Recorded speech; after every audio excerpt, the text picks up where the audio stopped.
ঘরের শাশুড়িরা বলে না, অল্পতে পেট না ভরলে রান্না করে খাও। সেই হয়েছে আমার অবস্থা। সেদিন বিরিয়ানি আনছিল, খায় মন ভরে নাই, এই সেই জন্য রান্না করতে চলে এসেছি বিরিয়ানি। দেখা যাক আজকে কেমন করে রান্না করতে পারি। হ্যালো, আসসালামু আলাইকুম সবাইকে। কেমন আছেন? আশা করি ভালো আছেন। এই যে বিরিয়ানি রান্না করার জন্য আসতেই দেখি আমার তেল ফুরে গেছে, তো সেই জন্য প্রথমে তেলটা তুলে নিলাম।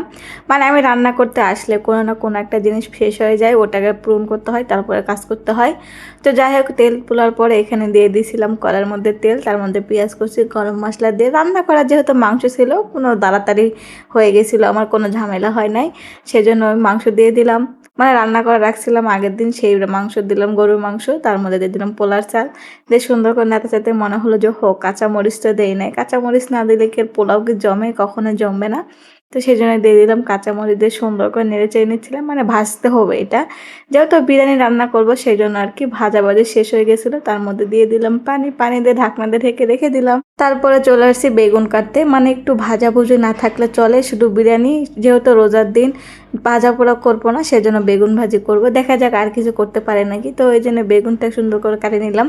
আর এই বেগুনটা আমার ফ্রিজে পড়েছিল, সেই জন্য একটু লুসাই গেছে। যাই হোক, এটাও লম্বা লম্বা করে কেটে নিচ্ছিলাম, দেখা যাক এটা দিয়ে কী করতে পারি। তো যাই হোক, এদিকে বেগুনটা কাটাকাটি হয়ে গেছিলো, আর মাঝখানে তো পোকা।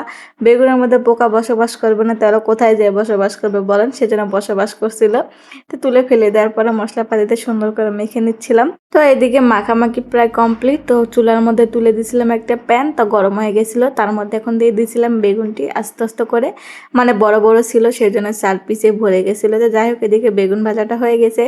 আমার খুবই ফেভারেট, আমার ফেভারিট বেগুন ভাজি আর বেগুনের তরকারি। আমার হাজব্যান্ডের কিন্তু বেগুন ভাজি ভালো লাগে, তরকারি ভালো লাগে না। তো যাই হোক, এক একজনের রুচি এক এক রকম হবে, সেটাই তো স্বাভাবিক। তো যাই হোক, এদিকে বেগুন ভাজাটা কিন্তু রেডি, মানে খাওয়ার জন্য উপযুক্ত। তো এদিকে দেখতেছিলাম বিরিয়ানির কী খবর। তো দেখতেছিলাম কেবল পানিটা শুকাই গেছে, তো নেড়ে চেড়ে সুন্দর করে দমে দিয়ে রেখে দিব। দমেতে দিতেই হবে, নাহলে তো ফুটবে না। তো যাই হোক, এদিকে দমে দিয়ে চিন্তা করলাম যে শুধু বেগুন ভাজি করব, একটু সাথে অন্য কিছু থাকলে ভালো হয়।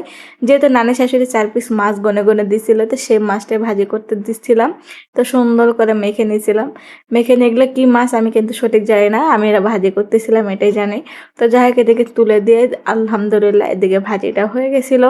এখন তুলে নিচ্ছিলাম, যেহেতু 2জন মানুষ 4 পিস মাছ যথেষ্ট পরিমাণ হয়ে যাবে। মেয়েটা কোনো খাওয়া শিখে নেয়, ও খাওয়া শিখলে তো আরও বেশি দিতে হবে। যাই হোক, এদিকে মাছ ভাজিটা আমার কমপ্লিট। তো বিরিয়ানিটা দেখার পালা। তো বিরিয়ানিতে কেবল ঢাকনাটা উঠে দেখতেছিলাম, এত সুন্দর একটা স্মেল আসতেছিল। সত্যি গরুর মাংসের বিরিয়ানি বলে কথা, একটা তো ঘ্রাণ অন্যরকমই হবে, তাই না? মানে উল্টো দিতেও ভয় লাগতেছিল, যদি উল্টা পাল্টা হয়ে যায় বা বিরিয়ানি পড়ে যায়। তো যাই হোক, সুন্দর মতো উল্টে দিচ্ছিলাম। তো আপনারা চাইলে কীভাবে এরা রান্না করবেন, এটা দেখে রান্না করতে পারেন। যারা তো জানেন জানেন, যারা জানেন না তারা অবশ্যই জেনে নিন।